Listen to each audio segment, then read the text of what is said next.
एक सुबह solid hangover के साथ था। बीती रात को एक फिल्म का शेड्यूल खत्म हुआ था और रात को उसकी ही रैप पार्टी में ज्यादा पी ली थी।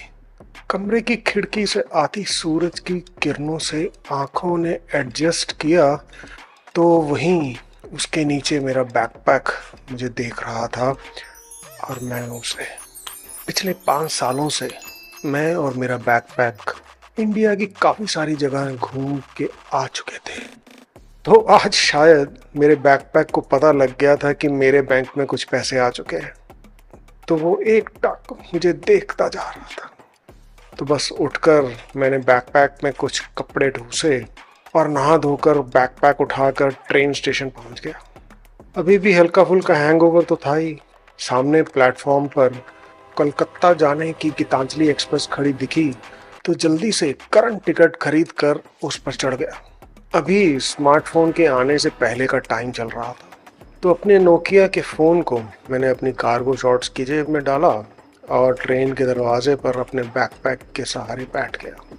ट्रेन में मुझे हमेशा दरवाजे पर बैठकर बाहर के चेंजिंग लैंडस्केप्स को निहारने में मज़ा आता था।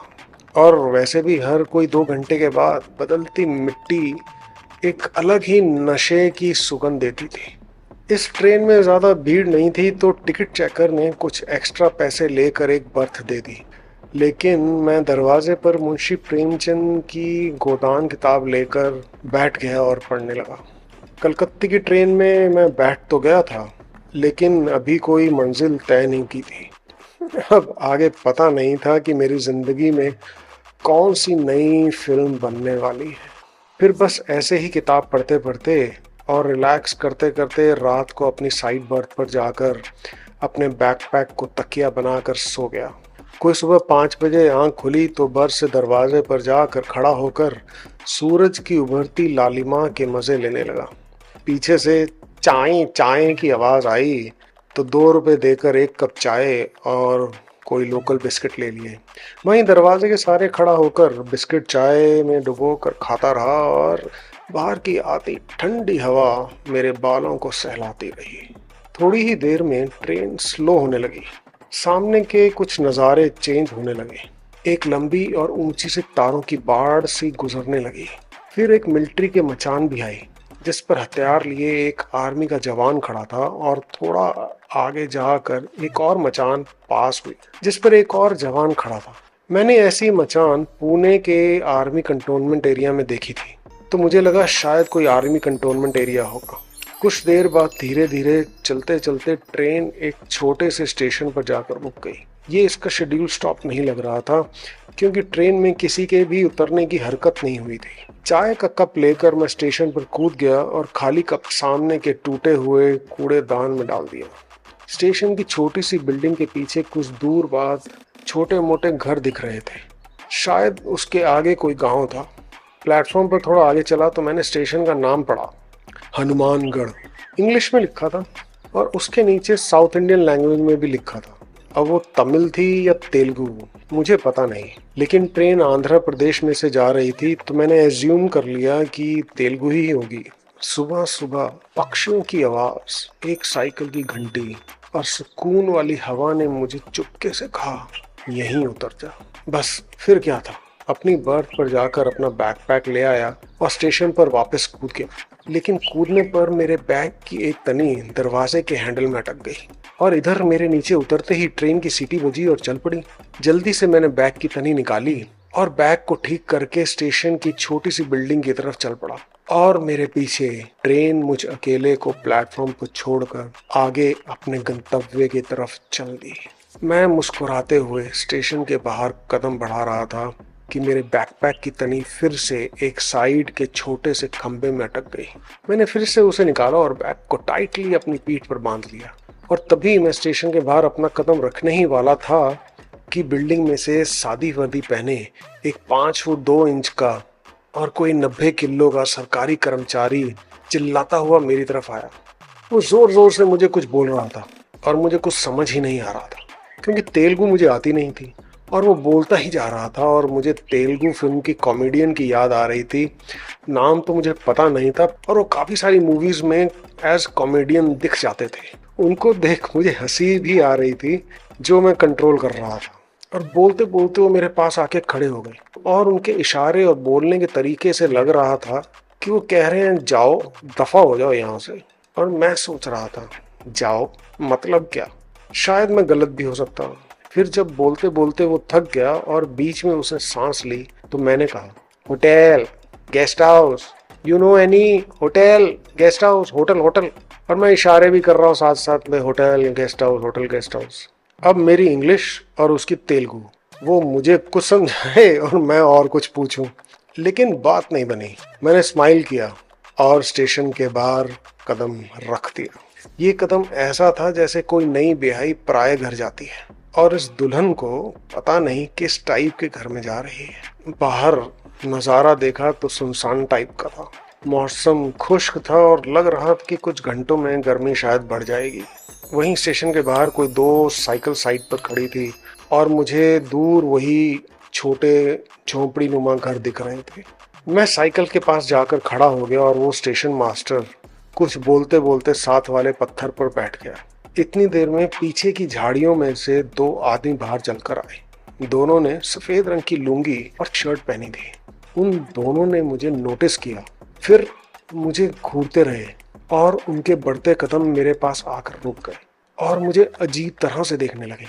मैंने पहल की और चुप्पी तोड़ते हुए नमस्ते किया और स्माइल करते हुए पूछा, do you know any hotel और guest house, hotel hotel guest house. दोनों ने मेरी शक्ल देखी और उनमें से एक जोर से हंसने लगा। फिर हंसते हंसते तेलुगु में कुछ अपने साथी से बोला तो उसके साथ का आदमी भी हंसा और मेरे पीछे बैठा सरकारी कर्मचारी भी जोर जोर से हंसने लगा। फिर उसने अपनी टूटी फूटी इंग्लिश में कहा, नो होटल। फिर उसके साथी ने तेलुगु में कुछ बोला और अपनी गर्दन की तरफ इशारा किया जैसे बोल रहा हो, होटल नहीं, गर्दन कटेगी।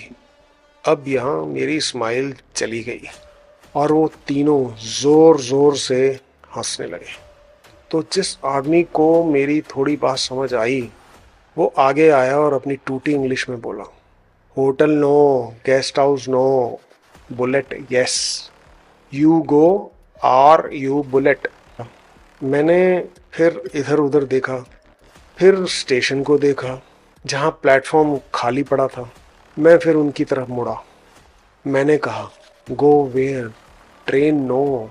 उसने फिर तेलुगु में कुछ कहा और वो सब हंसने लगे। मेरी फट रही थी और ये हंस रहे थे। उसने फिर बोला, ट्रेन कल जाएगा, यू वेरी प्रॉब्लम। और साथ में तेलुगु में भी कुछ कहा। वो लोग फिर हंसे। मैंने कहा, व्हाट प्रॉब्लम, वाई बुलेट। उसने कहा, हेयर कुरमानी रेड्डी अन्ना नेक्सल होती, he look, you fire you and you मर जाती। मुझे नेक्सल वर्ड समझ आ गया और मुझे पता था आंध्रा के कुछ एरिया में नेक्सल एक्टिव है। मैंने तो स्टेशन का नाम हनुमानगढ़ पढ़ा था। सोचा हनुमान जी का इशारा है, यहाँ उतर जा। अब समझ आया कि वो कह रहे थे, बेटा मेरा नाम ले और ट्रेन पर चढ़ जा, नीचे ना उतर। और मेरे बैकपैक ने भी यही कहा था जब दरवाजे की कुंडी में अटका था और मैं मंदबुद्धि अपनी यार की बात नहीं समझा। अब मैं चुपचाप खड़ा रहा क्योंकि मुझे कुछ समझ नहीं आ रहा था। इधर उधर देखा तो सोचा स्टेशन पर रात गुजार लूंगा। तो मैं बोल उठा और हाथ से इशारे भी करने लगा कि उन्हें समझ आ जाए मैं क्या कहने जा रहा हूँ। I stay in station, tomorrow I go. उसने फिर तेलुगु में कुछ कहा और तीनों फिर से हंसने लगे। अब मुझे लगने लगा था कि इन लोगों को मेरी शक्ल में एक अच्छा टाइम पास मिल गया और कहीं ये मेरी टांग तो नहीं खींच रहे। फिर उसने जवाब दिया, station no, here night very danger.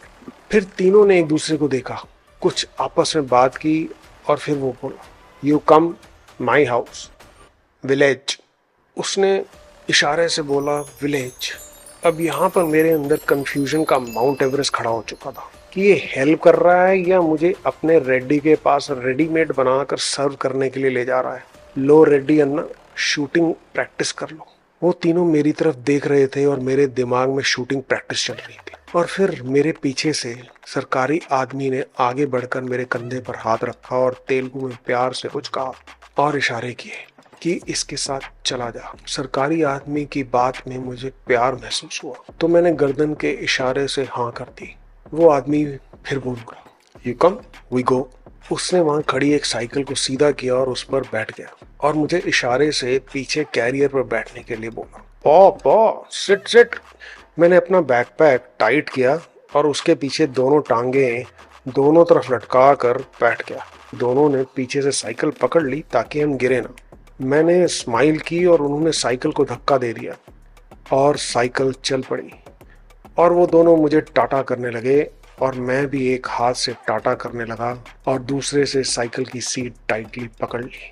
Tata के कुछ सेकंड्स के बाद ही साइकिल कच्चे रास्ते के पत्थरों पर ऊपर नीचे होते हुए आगे बढ़ने लगी। इस पत्थरों के रोलर कोस्टर पर हम आगे जा रहे थे और मैं इस लोहे के कैरियर पर किसी तरह से अपनी गांड एडजस्ट कर रहा था। थोड़ी देर में हमने वो छोटी झोंपड़ी पार की। वहाँ एक बच्चा बाहर बैठा था और मुझे देख स्माइल की और टाटा करने लगा। मैंने भी साइकिल के कांटों वाले सिंहासन पर बैठे बैठे उसे स्माइल करी और साइकिल फिर डांस करती हुई आगे बढ़ती रही। कच्चे रास्ते पर साइकिल का लोहे का कैरियर मेरी गांड पर ऐसे प्रहार करना शुरू किया कि खून ही जम गया। अब ऐसे लगने लगा था जैसे गांड का छेद बंद ही होने वाला है और अब जिंदगी भर मुंह से ही हगूंगा। कुछ पल और आगे जाते ही उसने साइकिल एक पतली सी पगडंडी पर डाल दी। उसके साइड से मैंने देखा तो पास एक गांव दिखाई दिया। सरप्राइजिंगली वो पगडंडी सड़क से ज्यादा स्मूथ थी तो मेरी तकलीफ थोड़ी कम हो गई, लेकिन वो पास में दिखने वाला गांव दूर ही होता जा रहा था। मतलब जो मैं सोच रहा था कि हम 10 मिनट में पहुंच जाएंगे, हमें कोई 20 मिनट लगे।